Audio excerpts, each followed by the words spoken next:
So I'm Sam. I'm 25. I worked with the ICANN network for a bit under a year. I do network leading and online mentoring and in schools. Caitlin? Ditto, except I'm 23 and I've been at ICANN since 2014. So I'm better than you, Matt. Better than you. I'm just kidding. I am kidding. Yeah. I'm Christian. I'm also better than you, actually. I've been at ICANN since 2014. And I'm also kidding, of course. I'm nearly 25. I turned 25 in April. Are we saying, I'm a network leader and speaker as well. Those are my main roles. Yeah. Sweet. Okay. Let's just go in the name order. Sam, Christian, Caitlin. And if you want to, add more stuff at the end or anything, go for it. Okay. How did you decide what path you wanted to take going into young adulthood? I always wanted to do teaching since as long as I can remember. I remember being in kinder and like thinking of lesson plans for the school for when I became a teacher. I wanted to be a primary school teacher in primary school. And then when I was in high school, I wanted to be a high school teacher. And then when I got to college, which is year 11 and 12 in Tasmania, I wanted to be a college teacher. And now I'm at uni, I want to be a lecturer. And so I've always known that I've the area of education is where I want to be. And my original plan was always going to be to go to uni to become a teacher. And I have I get other ideas from time to time, and I have other kind of dreams that I want to pursue in different areas, but teaching is always my default. It's like my plan B. And so it's nice because I'll want to do other stuff and I'll get really excited and then I'll crash and then I won't know what I want to do. But because I've always wanted to do teaching, I can always fall back on that. And so that kind of keeps me moving forward in at least a direction. But because I like the area so much, then often new opportunities come along as I'm following that path. Different things will come along, and so I'll pursue them for a bit and either keep going or come back to teaching at some point. What's your plan A, could I ask? Oh, does that keep changing? Yeah, my plan A changes a fair bit. I think at the moment, because I'm studying psychology, I'd like to do postgrad in psychology. I'd like to do work in autism research, be like an autistic academic on autism. I think that that's a really important and it's a role that there are more and more spaces for. They're making more space for, which I think would be really exciting. I also want to do most of my ideas would be working with whether it's people with disabilities or people who are neurodivergent, the intersection of that marginalized kind of group in education, making sure education is really accessible. But I suppose because I've been in psych, it's you can't learn very well if your mental health isn't being taken care of. So I think more importantly, I'd want to try and improve people's mental health first before trying to find good ways of teaching teaching people. I'd want to just promote good well-being first and foremost, probably. Oh, great. I was fairly similar. Education is not really something I planned to do when I was. Okay, I guess I'm not totally similar. I never really thought of getting into education when I was in primary school, high school.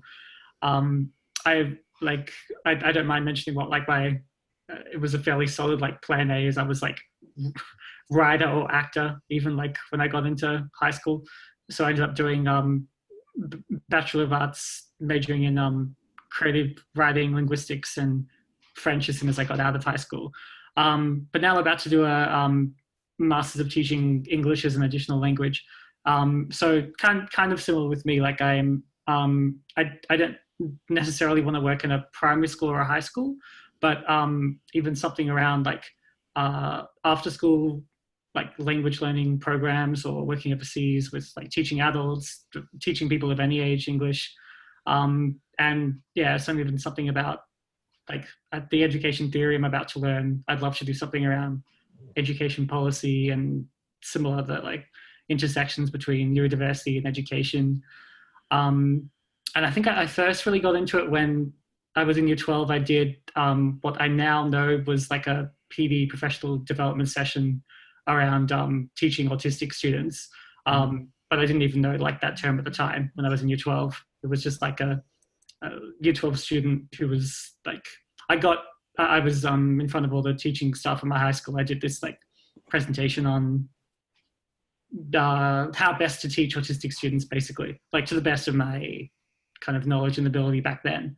And I remember like getting this huge applause before I'd even started, just because I guess like the teachers were so appreciative of like a student of theirs wanting to do something like this and being able to do it. And that was kind of the first time I even thought about going into like education in any way. It was when teachers told me like that I should do more of this basically once I left school. Yeah, so I think like because for a while I just had such a narrow view of like what working in education was, which was like like primary school teacher or high school English teacher. So like the person who wanted to be a writer but didn't get published, and so like being an English teacher at high school is their plan B. Like to me, that's kind of all teaching was at the very beginning. But once I saw like other options, even like the ICANN school programs, that really sort of opened it up, and that's when I finally sort of realized that's what I really wanted to do. Cool. Awesome. Yeah, so that's it seemed like that kind of similar. You knew what area that you want to be in, and then from there different branches have kind of come from that, stem from that, that basic skill set of like having an interest in language stuff like writing, and that side of things. Cool. Yeah, definitely. I don't think I really had like the right vocabulary to put to it when I was in year 12. I like was aware of like the sort of job titles or like exactly what the fields even meant, or like how broad education really was, but found it eventually. What about you, Caitlin? When I was little, I wanted to do two things. I wanted to either be a vet, which is probably a really common thing that people want to do because you love animals, and be a teacher like you guys. I used to like play teachers by myself, and I'd have like my dad got me a whiteboard and those cork boards that you have those big things that you have in classrooms where they pin up things on the walls. It was a full-on setup. I was just obsessed with it. And then I wanted to be a flight attendant. And then I wanted to help people in some sort of way. So I probably wanted to have a job in the helping arena since I was probably like 13. But I kind of, with my career, I kind of floated for a long time. I didn't really fully know what that would mean. I think in high school and primary school, I really struggled academically. So I thought my options were quite limited in what I could do. So, I did VCAL, which is like, it's kind of, instead of getting an ATAR and going to university, you do like a trade or a certificate in something to kind of figure out what you want to do. And I did a cert in community services, which is the field of helping people. And then I finished. Then I did a diploma in community development, and I was kind of like, I'm just doing these things. I'm working in ICANN, which is helping people, but I don't really know where this is going to lead, like what the title of my career is going to be. And then I was like, stuff it, I'm going to go to university and do a degree in social work. So I've floated with the idea of being a social worker for a very long time, but I didn't think it was a thing for me because I didn't think I'd go to university. So now, you know, I definitely want to be a social worker and work with children, and you know, I especially, I mean, I just like helping people. It sounds generic, but you know, it's good to just kind of I'm passionate about supporting people and helping people in their journey, and it sounds really a little bit pretentious, but it's it's good. it's just like It's a noble pursuit. So that is how did you decide what path you wanted to take? Yeah, I answered it. I know. I think when you tell people that, they don't always realize like how much of why we do like this kind of work is because we enjoy it. Like I've got some reactions when I talk about my ACAN work that people kind of, you know, it's like they hear that like I'm like a Mother Teresa, you know, like I'm sort of like talking about saving orphans or something like that. Like they kind of go like, oh, you're such a good person, Christian. But like I really like I don't do it to look like a good person. It is actually fun. Like it really is like something I'm doing for myself as much as I'm doing it for other people. Yeah. And I feel like especially that you know, we're all autistic and we all have had, you know, pretty interesting experiences. I feel like when you have those experiences and skills, and you're aware that there are people out there that could benefit from you sharing those skills, that, you know, it feels like a natural thing for us to kind of, you know, want to help people and support people and stuff like that. And, yeah, that's. I think we're going where we are going where we're needed is the other like huge thing.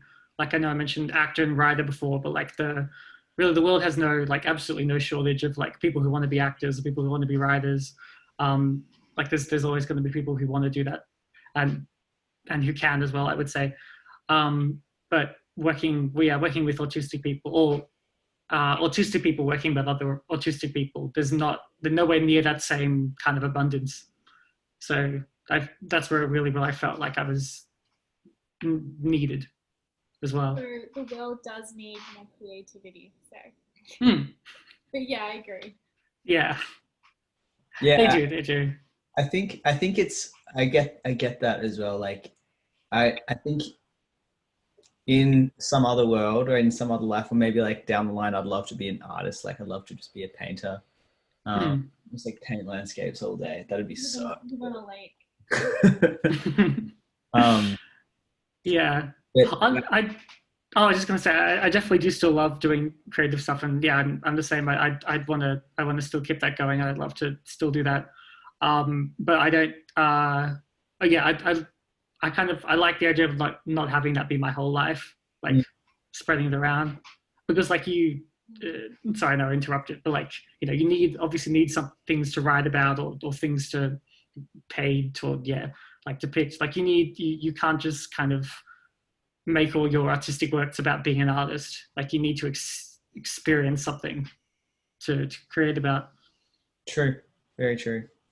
Yeah, and I think in deciding what path, that we all want to take, like you want it to be meaningful. You also want it to be sustainable, like, and you want it to be like you want to be able to, you know, at least survive off it.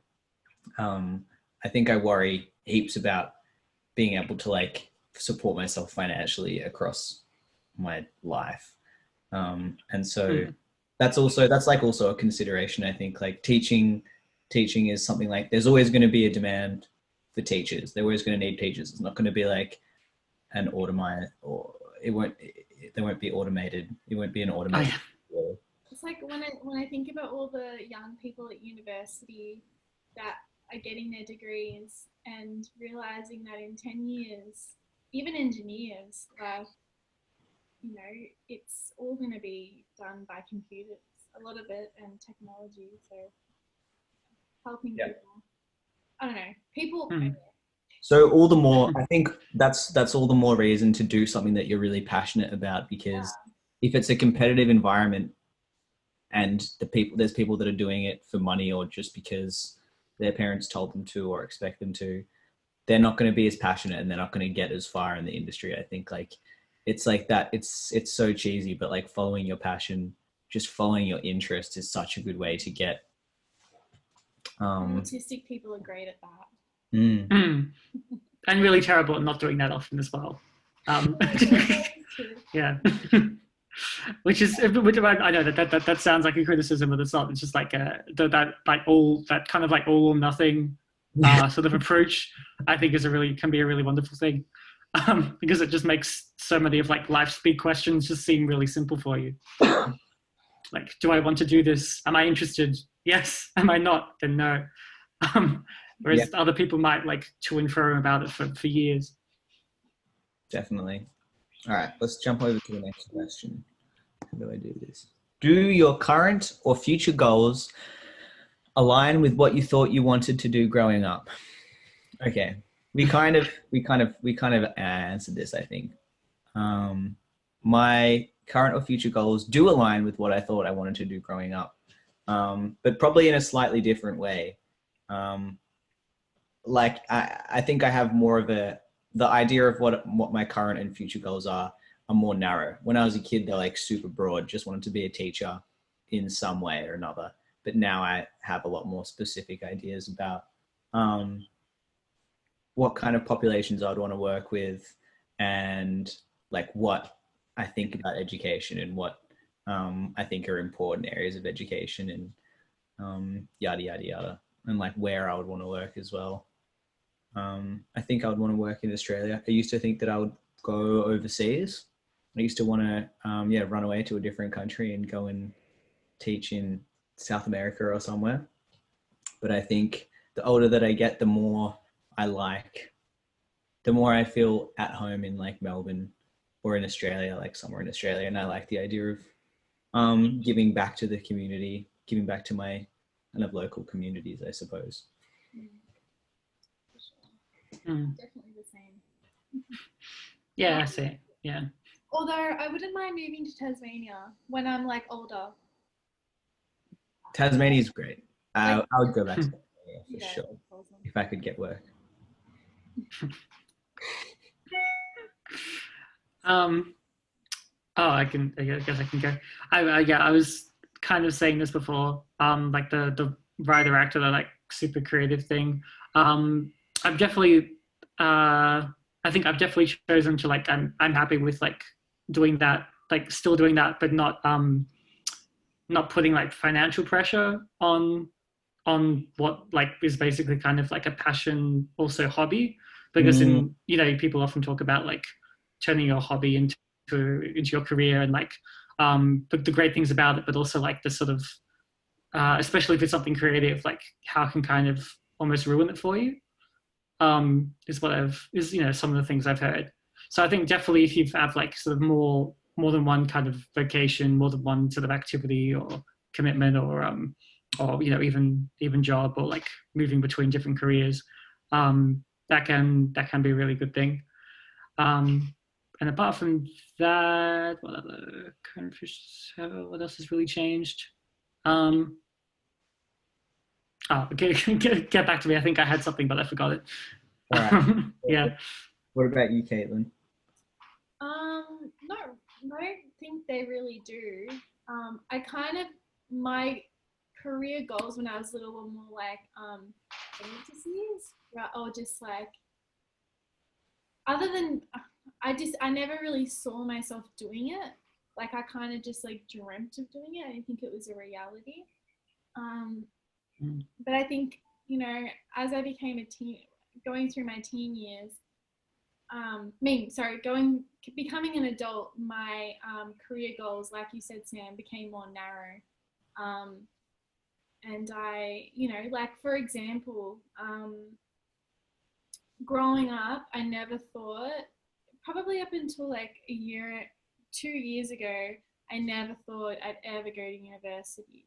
So I think I thought that it was impossible for me because I'm not the best speller, and I'm not good at writing and all that stuff. So it's definitely taken me a bit of time to kind of believe in myself and believe in a career path that I can have, if you know what I mean. So yeah, I'm still really shook, for being honest, that I do have a bit of an actual direction and knowing that I can, you know, do what I want to do.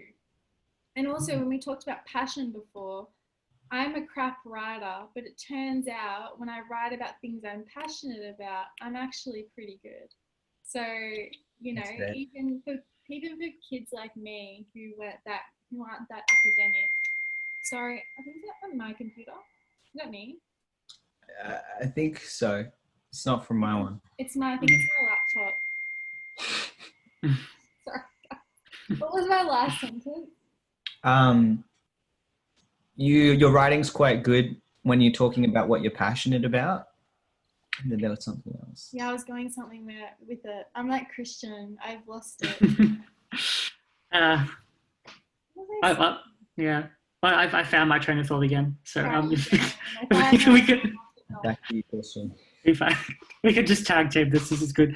It was about like living and working overseas actually. So I did have those like 7.5 months working in France, which I really enjoyed, teaching English there. But I think weirdly I realized that like I've definitely always been interested in language and other languages and learning other languages and comparing them and all that.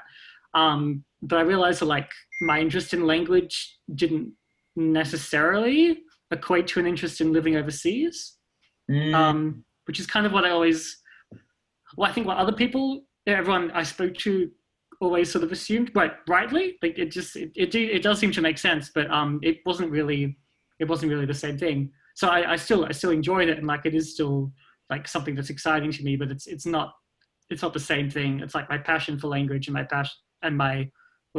passion for like adventure, living somewhere else, exploring somewhere else physically in the world are like two very, very different things, and they don't really feed into each other a whole lot. So I think I could easily like lose interest. Like say if I did completely lose interest in sort of travel, living overseas, that like I just wanted the comforts of home. I just like staying and living in Melbourne or living in Australia was just what I wanted to do. I don't think that would have any bearing whatsoever on my interest in language. That would keep going regardless. So that was it took a while for me to really learn that, mostly because it was like separating what I was actually interested in with like what other people, with my conversations with other people. But yeah, once I did, it made all the things clearer. So like, do you think that having conversations with other people was helpful? Can you figure it out? I guess not. I guess I think a lot of that I even just sort of realized myself in real time in this very conversation. So okay, so I guess in that way, yes, it was. It was helpful. But it depends. It's sort of like it can sort of be a bit unhelpful or distracting in the short term, but then in the long term, it's like you go from being on your own head to getting outside of your own head, talking to other people, to being confused by what other people say, to coming all the way back around and like to your own sort of headspace and realizing what you actually want to do. So confusing in the short term, but very helpful in the long term, I suppose. Yeah, I feel like people are often going to be enthusiastic about what you say you want to do. If you say you want to do something, your friends and your family will be like, oh, that's so cool, you should do that. And people kind of, be excited for you. So I feel like that's, in terms of actually figuring out what you really do want to do, I reckon trial and error, like just trying stuff is really good. Like I forgot to say before that when I started my degree, like I got interested in psychology in year 9 when I watched Life at 5, those documentaries. It was like an ABC documentary series, and I was like, that's so cool. was all about developmental psychology, and it was stuff that that I thought about heaps and was always interested in, but I never knew that there was a role that you could do where you learn that stuff. I didn't know that developmental psychologist was a thing. Of course, at like 12 years old. 15. Oh, right, yes. And I tried doing psychology in year 9, and I failed. I failed the subject, and I was like, it's not for me. Psychology is not my area. And so then I moved away, like I actively moved away from that, and I was like, I can still do teaching, and I kind of looked at a few other options. But then I got to uni and I was doing my degree. I started my degree doing Spanish. I was going to do a Spanish major, and then after a year, it was around the same time that I was getting diagnosed as autistic.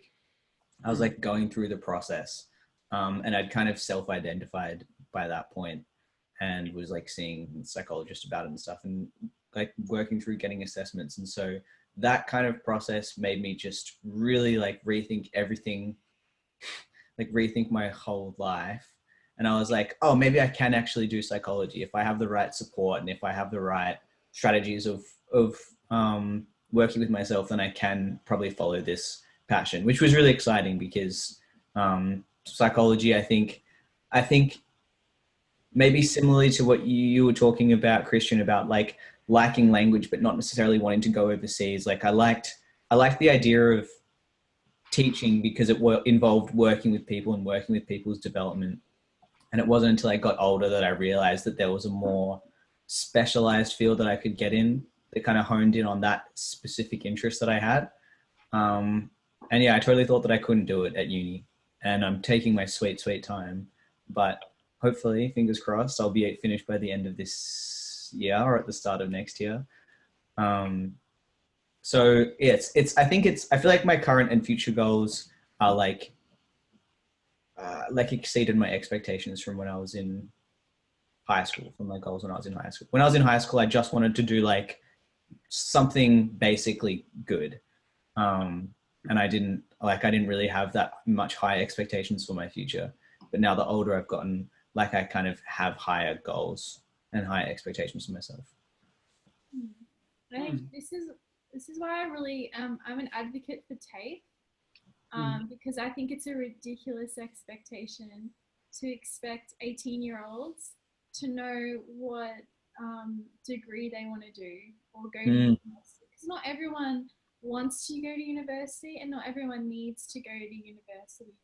You know, you don't need a bachelor's to get a good paying job. And yep. So, yeah, random thoughts, but that's what I think. No, it's true. And if I was going to do it again, I would go and do a bunch of TAFE courses first and get some like really good, build up some really good skills and get a really good idea of what I like to do. Yeah, and also I know heaps of people who have tried so many like degrees and dropped out, and then they have their HEX has just gone up and they're not even going to use it, kind of thing. So that's another plus of TAFE. Like, so. Oh yeah. The amount of people that just discount TAFE altogether, especially if they got into university and course didn't work out, and they just go through all these different bachelor's degrees, but like at no point in between, when they're in between bachelor's degrees, do they ever think like maybe like another bachelor's degree isn't the right thing for me? Maybe a TAFE course is. They just kind of stay in the same kind of system and don't, because they've just completely discounted that as an option altogether. Yeah.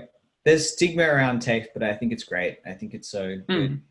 And it's such a great way of getting actual real life experience, because they do placements and stuff, and the courses are relatively short, and so you get to learn about something and then go and do it, and you can do it for like, you can do it for like a year and then think like, oh, this isn't for me, and then try something else, or I think there's it opens up so many pathways. Definitely. Plus, it's just a good way of learning. And you also don't need to get an ATAR to go to university. Like you can, even people who drop out when they're in year 10, you can still go to university. There's a path, There's so many ways you can get to your goals, and it's not just a single, way to get there. Definitely. Oh yeah, ultimately, it's very true. Like ultimately, your HR, or whether you have an HR or not, does mean a lot more to like the high school that you go to than it does like to you if you're looking at your whole life. Very true. So yeah. So if you're being sort of taught that like your HR is the most important thing, like probably good to check the source. If it's from someone who has a very much a vested interest in your HR, then like yeah, they might. Yes, probably good to like hear other perspectives on that. Definitely. And I think I would also add with that as well, like just because a uni has like a really high minimum ATAR score doesn't mean that they're going to be the best uni to go to. I heard that there's heaps of unis like Melbourne University, which has the highest like minimum ATAR, whatever, the most competitive, has the least like student focused support services and has the least like kind of accessibility really. Universities like Deakin and VQ, they have really good student support services, and they're really like focused on student well-being, which I think is really important. Yeah, I know my sister went to Melbourne Uni and she said it was like very standardized and yeah, no support for students and stuff like that. Yeah, it's a huge institution. Anyway. Oh yeah. Well, I guess like yeah, not like yeah. This isn't even like obviously this isn't specifically about Melbourne Uni. This is kind of like the attitude of like the sort of a university for like very capable students and what capable means. And for some institutions, capable means like not disabled, not needing support. If you need support, you're not capable, or like a survival of the fittest kind of. So if you need support, like what are you doing here? Go to like a less, I don't know, cutthroat institution. Yeah, there's all these like misconceptions at play. Definitely. All right. What is the most useful thing you find in helping plan ahead or make big life choices?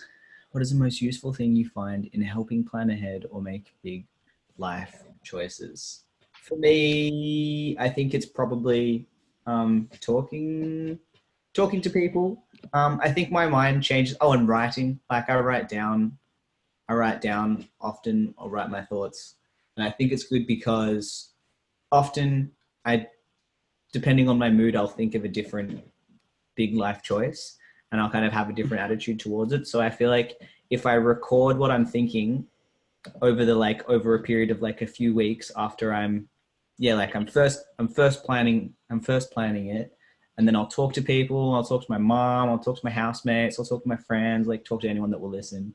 And then I'll also write it down and I'll kind of revisit the conversation over time. And if my mind changes, then maybe I'll go and reach out to the same person that I was talking to and I'll tell them like, oh, now I'm feeling this way. And then I'll come back to them like a week later and say, oh, now I'm feeling this way, because they have like a good perspective and they can see what's changing. And if I'm writing it down as well, I can read back over it. And so I can see what's influencing my decision and what like main things that's changing my mind are. So like maybe it's, oh, I'll miss my family, like say I'm thinking about moving away or something, and missing my family would be a really big part of it. But then maybe I hang out with my family for ages and then I get sick of them and I'm like, I actually don't mind about moving. Then after a couple more days, does this make sense? Yeah, of course. After a couple more days, I'm like, oh yeah, I'd miss my family. Like if I was recording transitions of my attitude towards it, then I'd be able to have a more objective idea of what I actually want to do and if it's the right decision. So like, yeah, use lots of different people as sounding boards and also write stuff down and write like pro and cons. What are they called? Pros and cons, cost and benefit. Oh, yes. I've never heard of that. It's called pros and cons list. Pros, it's like, you're right. Like, did you say it's called pros and cons list or did you say what's the pros and cons list? No, that's what I call it. Pros and cons list. Yeah. Cost benefit analysis, I think, is a finance term. Yeah. Okay. Yeah. That's what it's called. That's my 2 cents. What do you think, Christian?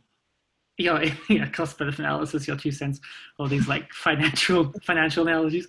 Really coming Yeah. out that actually when I was a kid I wanted to be a finance person. Oh, there we go. Right. Yeah, this is coming out right now.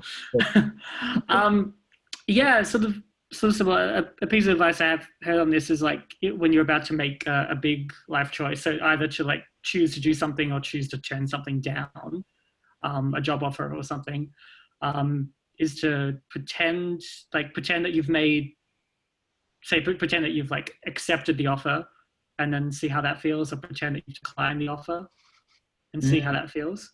And I mean, but I know that like how you feel in that moment, you know, your feelings change over time. But it's really about like sort of bringing out your instincts in that situation and following those, and sort of anticipating, trying to do that very tricky thing of anticipating the flow and effects of a decision, because it's a lot of them are obviously easier to see in hindsight, and it's, you know, it's you'll feel one way before you make the decision, then you could feel completely differently afterwards. So it's like a sort of like a mind trick to like try and bring that out of you before it's too late, I suppose. But also, yeah, the whole pros and cons list, everything you've mentioned. And yeah, I mean, it is difficult because there's so much you can't predict. But I think it's why it's good to take your time, but to recognize sort of like what feelings are temporary and what feelings really are kind of very, very real, very lasting, very permanent. And like say all about you, because, you know, obviously some thoughts and feelings don't really say very much about you at all. They're just very incidental, but others, you know, speak very much to what you want and who you are, as a person and all of that. So yeah, you need time to sort that out. Yeah, definitely taking lots of time. Letting all the feelings, letting your thoughts and feelings kind of settle, waiting for the dust to settle a little bit can be good as well, because when you kind of know which ones are more important, which ones are just more fleeting thoughts and feelings. Yeah. What do you reckon, Caitlin? Well, actually, I'm the kind of person, I like to know what's going on. I like to know, but I'm not a planner at all. Like, I'm very much like go with the flow kind of thing and see where I go. Like I've never really planned. But I was gonna say something. What was I gonna say? What was I saying? I'm not a planner. Yeah. But you like to go with the flow. Yeah. Well, I guess the one thing I do is I reflect a lot. Like I think and think. I reflect on my experiences, and I think that forms how I make my decisions in life. So I don't do a pros and cons list, but I'm the kind of person who will lay down under a tree and like contemplate my life and contemplate experiences and understand and unpack those experiences. And sometimes I'll talk to someone or whatever, but that's kind of how overall I've guided myself into figuring out what I want to do in my life. But I should be a planner, and maybe I should do a pros and cons list, but I don't. That's my. So, for example, like when you decided that you wanted to go to uni, what did you do to like decide whether you wanted to go or not, or did you suddenly just decide that you did want to go? Well, I think I was at a point in my life where a lot had gone on, accumulated over many, many years, and I was at the point where I was like, what the heck am I doing? What am I doing? And I just started to, this is a moment where you just start to really think about your whole life. And I was feeling really overwhelmed, and I was just thinking to myself, why do I think so negatively about myself? And I was answering those questions, and I came across the question. Like I figured out I always kind of felt like I wanted to go to uni, like I did, just because it felt like so unachievable. So there's a part of me that wanted to go, and then I was like, why don't I want to go to university? Why can't I go to university? And I answered the question to myself, and I realized that the answer was ridiculous. And so I was like, I can go to university if I have support around me, and I am keen and eager to learn, then I can go. I realized that when I'm passionate about something, or when I'm really determined and focused, I do well. So going to university was really just me intensely reflecting on my life and why I think a certain way. And yeah, I came to the real, and I'm doing great at uni. Like, I'm not failing. So, you know, so yeah. Reflection. Lots of introspection. Yeah. It was a similar thing with me going overseas, actually. Like a lot of, there are a few for lots of different motivations, but yeah, one of the things was it just seemed like this big insurmountable thing that like is difficult for a lot of people. Well, yeah, difficult for like anyone to do, but also like, you know, like impossible if I didn't have family there, which I didn't in France. Impossible for a neurodivergent person because there's just so much change and unknown to deal with, and it's just it would be too hard. So yeah, a lot of it was about pushing myself and seeing what I was capable of. Yeah, as well as it just being a fun thing to do. But yeah, no, it was similar to Caitlin. Like, once I realized sort of how ridiculous the answers were to like, why couldn't I do this? It was definitely like a very helpful feeling. A lot of very helpful feelings. It was a good realization. And I think also for me, a part of my reflection in that moment, I was realizing that my reasons were about my labels and about like, I can't go to university because I have dyslexia, or I can't, you know, go to university because I'm crap at organization and stuff like that. And a lot of my reasons were connected to my literal interpretation of labels that I've had. So that started, and I think my journey with ICANN, it definitely started when I first went on the first ICANN camp and heard the message of your autism doesn't define who you are. But it took me quite a number of years to really fully embrace that my labels don't limit me. And when I broke away from that, that's a key moment when I was like, I can actually do this. It was like I had this woke moment of the ICANN motto. I've been in ICANN for so many years, and I was like, holy baloney, like, yeah. And I felt that, you know, I can. So. Yeah, that's the thing about labels, because like they really are, they should be there to do the opposite, to free you up, to like just to sort of stop you from trying to be something you're not, so like different from what you are. But that like something you're not, like you being different, it's there's also like the different not less. So they can be, yeah, unfortunately, like if you misread them or sort of misuse them, then they can feel like that it's something that sort of limits you, rather than just kind of describing you and describing sort of how you do what you do, and how you sort of rise to challenges, rather than like, you know, which challenges you can and can't face, and, you know, which passions you can and can't pursue, or anything like that. And with anybody, when you hear all the positive stuff about, say, having autism, and then you hear all the negative stuff about having autism, you naturally will often focus on the negative things, and you won't really pay attention to all the awesome things all the things that actually can help you, say, in going to university. So yeah, now I have more of a balanced view. Yeah. And I think as well, like, even just knowing that there's heaps of options, knowing that there's not just one, if you want to do something, there's not just one pathway to it. There's like heaps and heaps of different ways that you can that goal or head towards that kind of dream or ambition or career pathway. There's so many different ways of approaching it. So I think knowing that there's different options, and knowing that you can have that you can try something out in lots of different ways, I think probably made me more excited to pursue those areas. Yeah, like not feeling limited by like, oh, well, I'm really bad at like meeting deadlines. And so I think maybe doing assignments or doing research work wouldn't be for me. But there's, you can learn new skills. You can always grow and find ways around stuff and get extra help. Yada, yada, yada.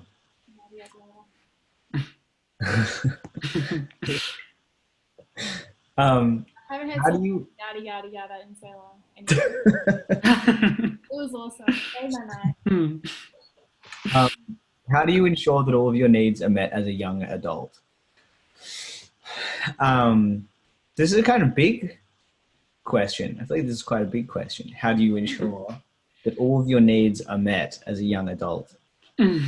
I try and think about, I often Google, like, because there's different theories about the different types of well-being. There's like social well-being, emotional well-being, cognitive well-being, spiritual well-being, physical well-being, financial well-being, and then something to do with seven.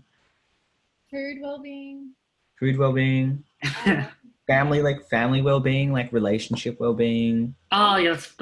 Is there something like social well-being, or did you already say that? Yeah, social Oh, you well-being. did. But there's heaps, and you could always there's always so many. I try and focus on like physical well-being, social well-being, financial well-being. Yes. And as a finance guy. And what was the other one? Oh, emotional. Like I try and track like how I'm going. I feel like talking to other people is a good way of tracking how I'm going. Like if I go and hang out with my dad or go and have like a big family dinner, I feel like I get to check in myself. Check in with myself by checking in with other people and telling other people how I'm going. That's a good way of me hearing myself say how I am and then being like, oh yeah, I felt like weird for a couple of weeks, or I felt like lethargic, or I felt really energized or something. I actually just try and, because I'm like stubbornly independent, I like to really make sure that I'm taking care of myself and taking care of all of my needs. It's like, I make sure I eat lots of vegetables and eat heaps of protein and eat like brown rice instead of white rice. And eat, like, drink heaps of water and drink tea and blah, blah, blah. I do heaps of small things to try and keep my health in check. But I mostly just monitor myself. And if I'm feeling really down, or if I'm like slipping into some unhealthy coping mechanisms, like eating heaps of crappy food and like, I don't know, hanging out with people that aren't so crash hot, or like blowing off commitments and opportunities and work stuff, then I know that my needs aren't being met, and then I try and narrow down which of my needs aren't being met. Yeah, that's really good. Although with the like blowing off commitments and work stuff, I mean, obviously that can be part of like taking care of your own sort of energy needs, like giving yourself a break, and but at the same time, there's a difference between like blowing off and just not overcommitting, or just realizing when you need to take a break. I guess I go now. So I did answer a similar question to this on the young adult webinar. So it's basically the word ensure. It's like I don't really think I ensure it, but I try my best, because as you were saying, there's lots and lots of different needs. As a young adult, I guess I try and approach it sort of like one need at a time. Try my best to make sure that the needs don't conflict with each other, because they often do, as I kind of just described with the like work and social commitments and physical well-being, giving yourself breaks. But yeah, there's just so obviously there's just so much to look after, so it can be very, very hard to try and do it all at once. But I think I also have to sort of realize like what like separate the needs from the wants almost as well, because some things might look like needs, or like, you know, you might be able to convince yourself it's a need, but it's actually a want. And it even works the other way, like something that a need that's particularly difficult to fill. So I guess I'm thinking of more social needs here, more in the way of like friendships and relationships, because those are obviously tough. So, you know, it could be quite easy. Like the easy way out is to convince yourself like that those things are wants, not needs. So like, I don't want to be with people right now. I don't need to be with people now. It's just like, you know, I don't want to, therefore, like, you know, why should I? Because yeah, relationships are obviously very, very difficult. So I think, yeah, you've got to sort that out, the needs from the wants, and not mistake one for the other. Yeah, definitely. How can you separate the needs from the wants? I suppose like I feel like the most scientific kind of way to go about it would be like, think of the effects of like not having one. So yeah, if a need isn't being met, then, you know, it sort of has like all these flow-on effects it spills out into all these other areas of your life. And conversely, like if you have it, then it improves other areas of your life. Whereas if it's a want, it doesn't really tend to affect too much else. Like if you don't have something you want, I don't know, you might just be unhappy for a bit and it passes. But it doesn't really affect like your physical health or your relationships or you know, or your sleep cycle or anything like that. Yeah, I guess that's the best way. Yeah, that makes sense. Like figuring out the actual like prioritizing. It's kind of like prioritizing things. And I suppose the wants kind of come lower down theoretically. Yeah, and I guess if it can be easily replaced with something else, something similar but very different, it probably is a want. It's like if there's one like way you wanted to spend like your Saturday night or something, and like you can't, but you wanted to, but there's this other fun thing you can do as well, and that kind of gives you just as much pleasure, like, yeah, sort of makes you just as happy. Then, you know, your original plan probably was a want, and like your need was probably more just downtime fun, rather than, you know, specifically like I needed these concert tickets or whatever. Yeah, definitely. Yeah, I think an example maybe for that would be something like I really want to see this person, but then realizing that maybe it's actually not that it's not a need. You're like, I need to see this person. It's like, no, you need to socialize. You need to kind of meet your social needs. But you want to see this person, or like it's not necessarily that person that you need to see. It's just a person that you need to see. Yeah, you want to see this person, but they're busy. So if you have other friends that are free, seeing them will sort of fulfill that need just as well. I think one thing that I'd want to add as well would be to say, like, to what I was saying before, is that like treating it as like a marathon and not a sprint. Like I think of meeting my needs as a really long-term thing. Like I try and meet my needs. I try and set up my routine and like how what I do in my schedule has to be something that will sustain me for years to come, kind of thing. Like getting into like slowly developing good habits, not being like, oh, like I got to go to the gym for like 3 hours today because like my physical needs aren't being met, and then go and like kind of completely burn myself to the ground and then be so exhausted that I don't go again for like a month or something. I try and make it really balanced out where I like, even if I just go for 20 minutes and do like not that much, then I like go to the gym, but do it more regularly. So I can slowly make sure that I'm like meeting my various needs, because everyone's needs are different as well. Like, I think I have I have lots of energy that I need to use up. And so it's like finding different ways to meet that needs of like needing to expend energy, whether it's like doing a social sport or going to the gym, or like going for a run every day or something. and then tying them in together. So like if I played football, it would also help me meet my social needs because it's a teamwork thing. But if I feel like my social needs are already being met, then I'd rather do something by myself. I'd rather do exercise by myself because otherwise I'd get overloaded with social stuff. Mm. How about you, Caitlin? How do you ensure your needs are met? I'd say overall, I make sure that I'm doing me. So like, I feel like a lot of my life, I've kind of just been not really focusing on my personal needs and focusing on other people's personal needs or just the fluffy stuff. And, you know, I'd say the past year and a half, I've really been quite selfish a little bit more. So, you know, working on myself.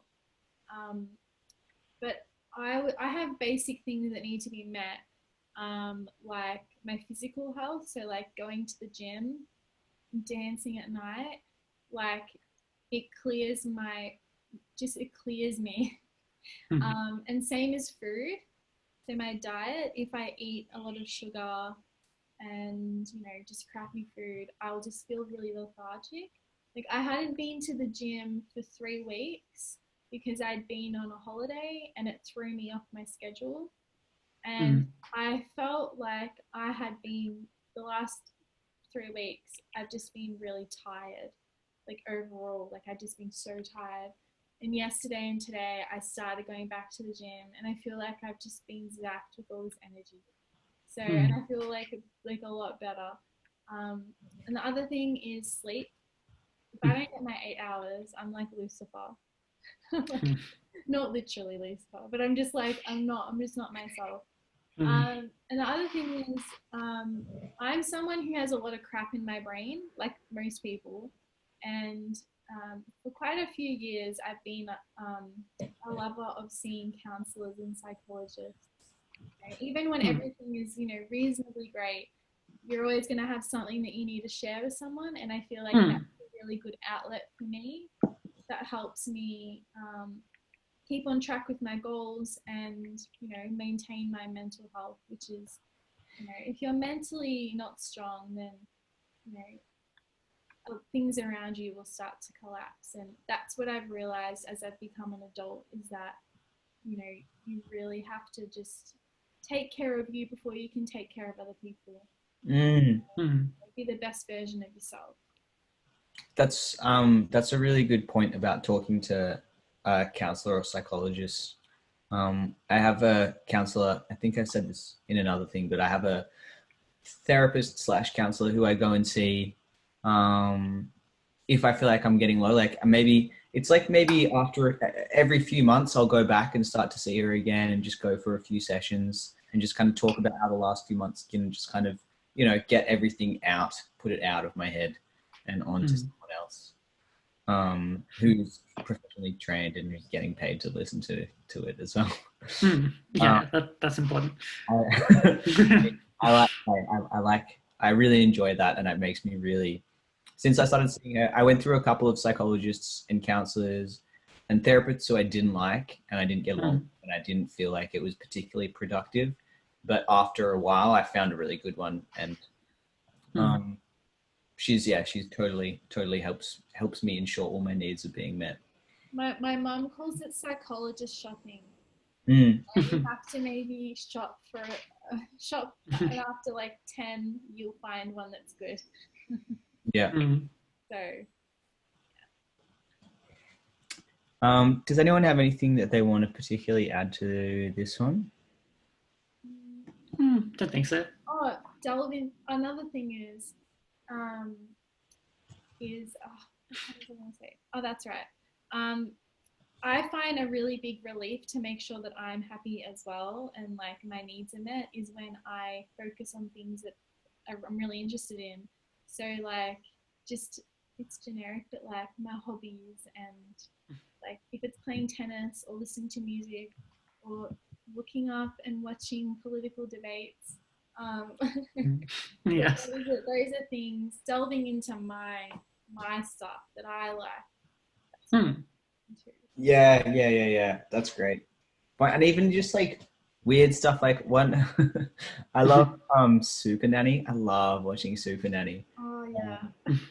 And for like sometimes every now and again, like if I get a bit burnt out or I start to get really kind of exhausted, I should stay at home and watch Super Nanny, and it like re-inspires me because it's like child development stuff, and it's like it's kind of got that like American reality TV show appeal, so it's like so easy to watch, and like you just want to keep watching more. I should delve into that. I've only watched a few episodes, so it's all on YouTube. Thanks for the tip. Sure, Super Natty would love the plug as well there. I'm really well right now. Shout out to Joe Frost. Okay. What advice would you give to a person entering young adulthood who is struggling with not knowing which direction to take? This is probably a question that we all confront when if we're working with young people, like doing the online mentoring or working in schools. I feel like it's often people, especially in high school, and especially like later in high school, I feel like often people struggle with not knowing which direction they want to take, because there's so many options and there's so many pressures from different areas, that it can be really tricky. Like, you know, it seems so easy to make the wrong decision. You know, just one, like, oh, maybe I'll do this. And, you know, and you worry that that's going to completely derail everything. I would say 3 things. One, I think if you carefully consider your decision, then it can't really be wrong. Like at the worst, it would just be a step to the side rather than a step forward. I think that if there's something that for a while it's like, I want to make this decision, then go with it, because otherwise you're going to be constantly wondering what would have happened if I had made that decision. I think like try it out, take every opportunity that you can get, and then follow your passions and just see where they kind of lead to you. If you follow stuff that you're interested in and you engage in the communities that are interested in that same thing, like even if you were just super into, say you're super into sport, say you're really into Aussie rules, get involved with a community like ground level football team and just be there like as a volunteer and just be engaged in the community. And often you'll find a role that would be suited for you if you're just engaging in the communities that are interesting to you and that you feel like you belong to, or that you would like to belong to, or whatever. I think roles will become available, opportunities will arise, without getting too what is it, The Secret. I think just like if you imagine it, if you visualize it enough, it will happen to you. I'm not saying that. I'm saying pursuing your passions is a really good way of kind of making space for yourself and your future career pathway. Yeah, and it's also a way to just figure out what you want to do.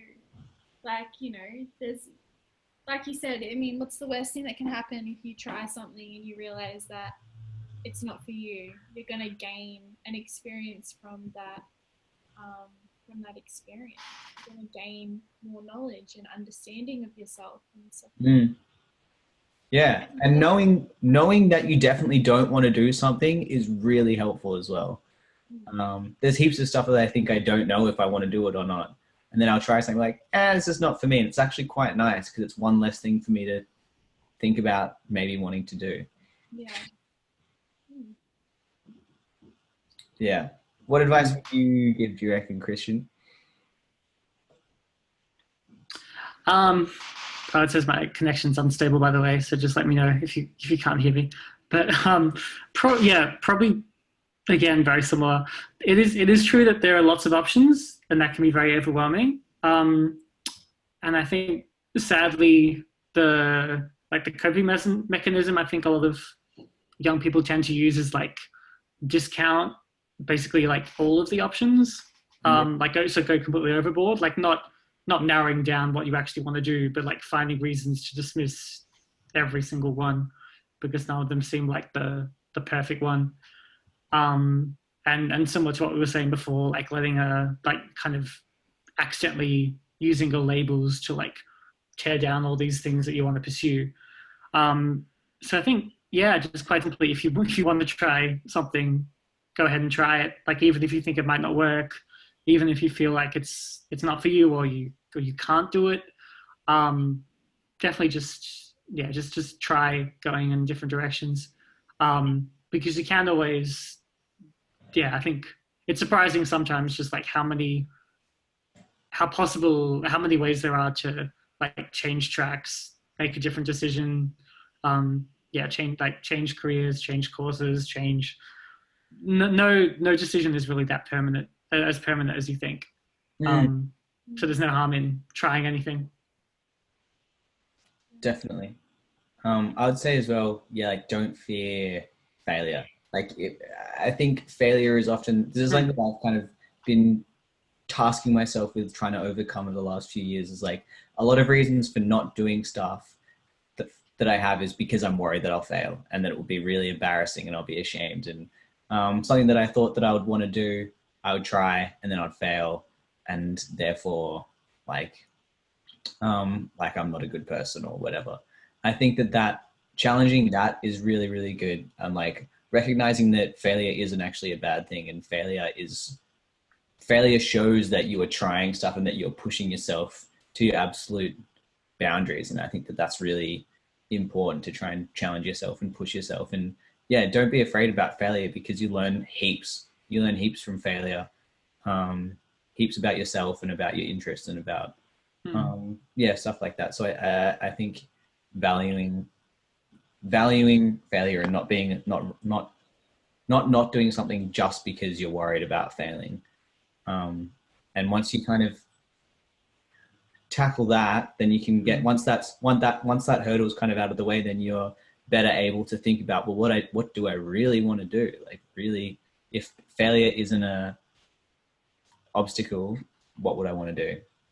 And that can be a really nice way to try and head in some direction too. What do you reckon, Caitlin?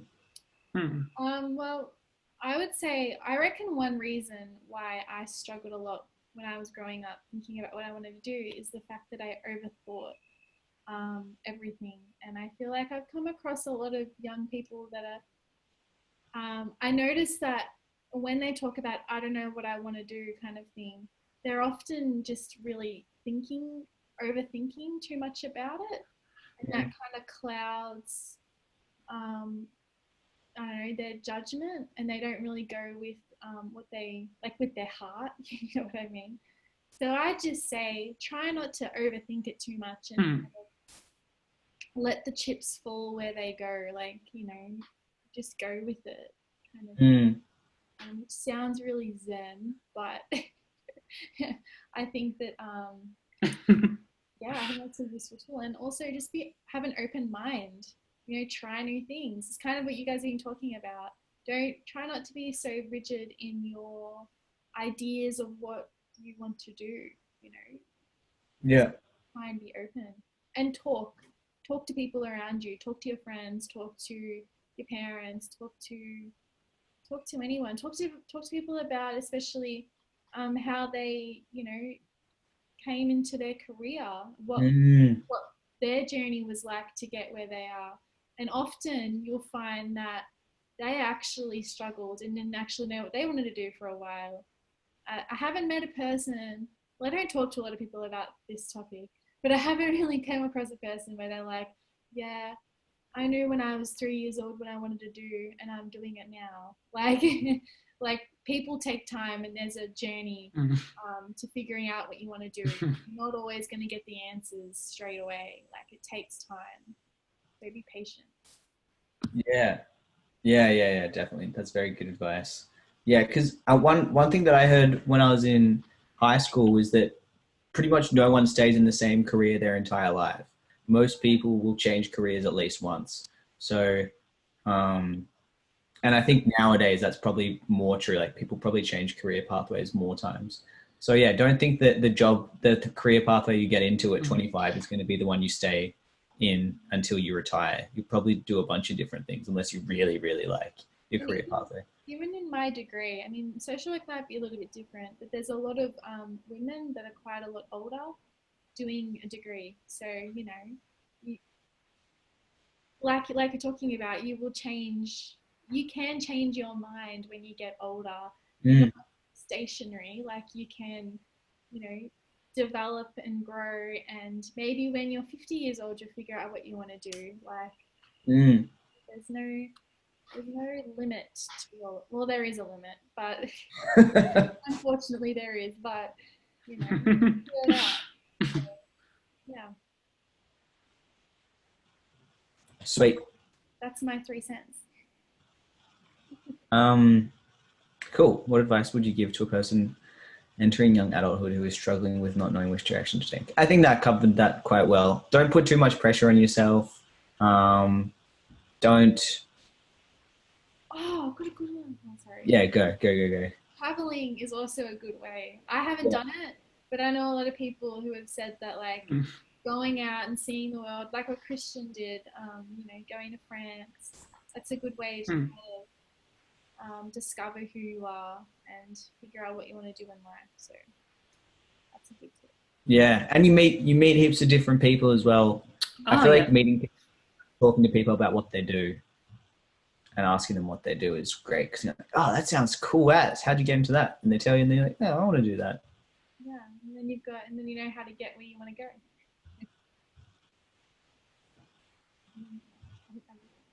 Cool. Christian, did you have something that you wanted to add? I'm recognizing that you probably have a bit of a lag. I think you have a slight lag. Yeah, I know where, do you mind if I just quickly reset my internet actually? Yeah. Because Is this the last question? Yeah. I'll be back in a second. This is the last question, so that's, yeah. He'll be back. Oh yeah, he's frozen. Bye, Christian. All right. What tips would you give to a young person whose original plan didn't go as how they wanted? What tips would you give to a young person? I think use that to your advantage. I think that I think that it's valuable. I think going off the map a little bit is a really valuable way of learning about yourself and taking a different pathway. And it also gives you the chance to like take a step back and just like look at things from a different perspective. I think embrace it and embrace that there's something else out there waiting. There's a new plan out there waiting to be unfurled. Very definitely. It's quite, I feel like this question is quite similar to the last question in a lot of ways. Oh, Christian's back. Hi, Christian. Yeah, sorry for that. Hopefully this is a little bit better. I just wanted to say, the fact that you are likely going to change careers quite a few times in your life. I actually find it's really comforting to know that, like, you know, you'll have lots of chances to get it right if that's how you want to think about it, but also that you won't get bored, because, you know, it's really quite natural to get bored with like working in the kind of the same, you know, environment for years and years on end. So I just find that like really exciting to know that like it's so easy to keep challenging yourself and to keep putting yourself in new environments. And traveling is a similar thing, but I think traveling the way you want to, as far as that goes. So yeah, when I went like overseas, like living in Europe for a bit, it was really to like just kind of set my own itinerary quite literally, and not come with like this sort of checklist of things that like Australians do in Europe, like other Australians do in Europe, that I had to do myself. Because first of all, it's a very, like, pretty much everything that is on your list will seem like very bizarre to most Europeans when you get there anyway. Like it's the ways, but yeah, I just found that like a lot more kind of rewarding and empowering to like do it the way I wanted, and the way that would be most the best experience possible for me. Yeah. Yeah, definitely. Thank you, Christian. That's nice. That's nice. Nice and fast. So, Thanks. all right. Last question. So the question is, what tips would you give to a young person whose original plan didn't go as how they wanted? What do you think, Christian? I kind of said like embrace it. Right. Because Yeah. you can just learn heaps of stuff from what the original plan was like versus what your new plan's going to be. It's like a draft. It's like a draft plan. The draft plan's never going to be excellent. Yeah, that's a good way of looking at it. It's the first draft, really. I suppose I'd also say that like that's very it happens a lot. It's certainly very not unheard of. It's very normal. I was like avoiding using that word the first few times. I'm like, okay, yeah, it is a normal thing to do. It's a very normal thing to happen.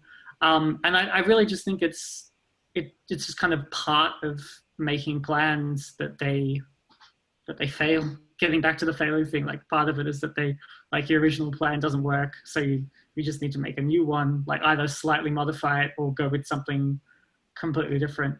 But that's just kind of the nature of like making plans, is that they don't always work out, and in fact they usually don't the first try. That first draft plan usually does need a lot of refining before it actually works for you.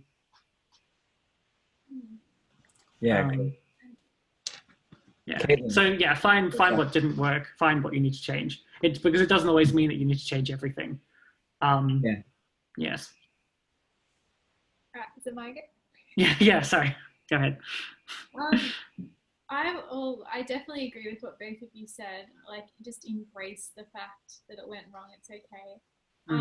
I think something that I often did when I was younger, when things didn't go the way that I wanted to or how I planned, even though I didn't really plan that much, was the fact that I didn't really take the time to think about what went wrong. And it's something that I've kind of done more as I've gotten older, is when something didn't go when something doesn't go the way I want, I sit down and I think about what happened, what I could have done differently and stuff like that, kind of really thinking about it. And often when I was younger, if something went wrong and it involved another person, I wouldn't ask them or talk to them about what happened. And so that's something now that I do more, as I seek people's feedback or, what, do you know what I mean? Instead of just kind of brushing it off and just moving on, because the reality is when you do that, eventually, if it's a big thing, it'll get back to you and you'll be like, oh, why didn't I deal with this when it happened in the moment? And when something does go wrong, it is a bit of a blur a lot of the time, not all the time. So, that's why it's important to understand what happened. So, you don't want it to affect you too badly. Embrace it. Yeah.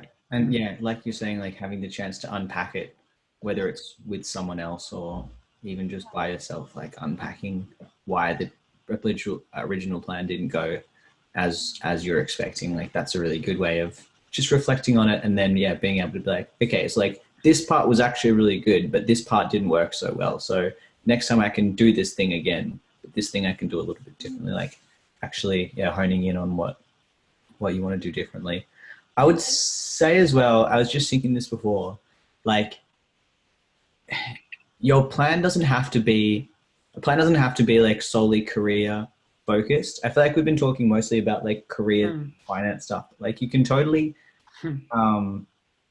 have a job and have work, but that doesn't have to be the center of your life. Like you could have some job that is just like good enough and helps you get by, but the fulfillment of your life could come through creative practices. Like whether it's doing art or doing writing, like that could be the fulfilling part of your life, producing this kind of stuff. Or it could be having a family and or just being invested in your family, being involved in your family, or being involved in a community. Even if it's just volunteer, or, not as a career side of things. A lot of people get that fulfillment by contributing. They get that, there's a word for it. What's the word? It's a psych word. Oh no. Classical conditioning. It's like It's a joke. Yeah. Retrieval failure. That's what I can sort of see happening right now, but I don't think that's the word. That's what's happening. I'm sorry, Simone. I don't know any technical psych words. Mm. Oh. He needs to know. I can tell. You need to. Okay, someone else say something. I was gonna say something, and now I got distracted. That's all right. I have something. I have something that I was gonna come up with. Avoid comparing yourself to other people. Like with this, like it's not a race to living a fulfilling life, I guess, is the broad overarching thing we're talking about here. So like if your plan doesn't work out and you see like across from you there's someone else's plan who worked out perfectly for the time being, it probably is just like this for the time being. Like if that other person's current plan like was like worked out, without a single hiccup, then it could well be like their next plan is the one that's gonna go belly up, and the one that's gonna fail, and like your next one is gonna be the sort of the one that it goes like much better on the first try. So it's just, yes, it's not, it shouldn't be about competing with other people, because ultimately it's just often all comparisons really do is like kind of play up what's going well in everybody else's life and like and play up everything that's going badly in your life. That's usually all it is. It's and playing up like your own negatives and not really seeing the negatives in other people, because it's a thing that people tend to hide. So it's not even a fair comparison anyway. It's a comparison from like when you're comparing yourself to other people, you're comparing you to like you're like sort of all your own internal experiences with like the imagined experiences of other people. Yeah, totally. So that you only half know. You don't want to everyone has different motivations for doing stuff, and has different motivations for being where they are at that point in their life. And comparing yourself against that is not going to be that effective, because that person has had a whole bunch of other experiences that have led them to where they are, and it's totally, you can't kind of compare yourselves against each other, because you're both totally different. The more you get to know someone, the more you realize how different their life is. I thought of the word. I didn't think I looked it up. Generativity. The word is generativity, and it means it's like when people hit like 40 or 50, and this actually can happen a lot earlier for people who have experienced like marginalization. That thing of what legacy do I want to pass on? What do I want to give back to? You're talking about the stage of development. Mm-hmm. Yeah. And generativity. Hey? Isn't it like someone Erickson or something? Yeah, Eric Erickson. He's kind of is almost cancelled. Like it's anyway, I could talk to you about that theory, but the terms itself is really important and valuable. Generativity is the thing that it describes, wanting to give back and wanting to pass on your legacy, wanting to leave something positive behind, positive change in the world. And it can be career side, but it can also be family or community side. So it could be giving back to your work, or giving back to some scientific discipline or some organization or whatever.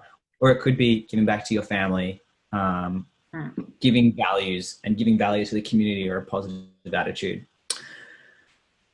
My point is, don't think of career, trying to make a decision about what career we want to have. That doesn't have to be the biggest thing of your life. It can just be finding some really good people and supporting them, and they support you. Yeah, words of wisdom. Cool. Does anyone have anything else that we want to say? I think we've spoken heaps, and we've been talking for like an hour and 15 at least. Yeah. It Doing that. happens. All right. Well, let's wrap it up then. That was great. I think there's so much to talk about. I think I say this every week.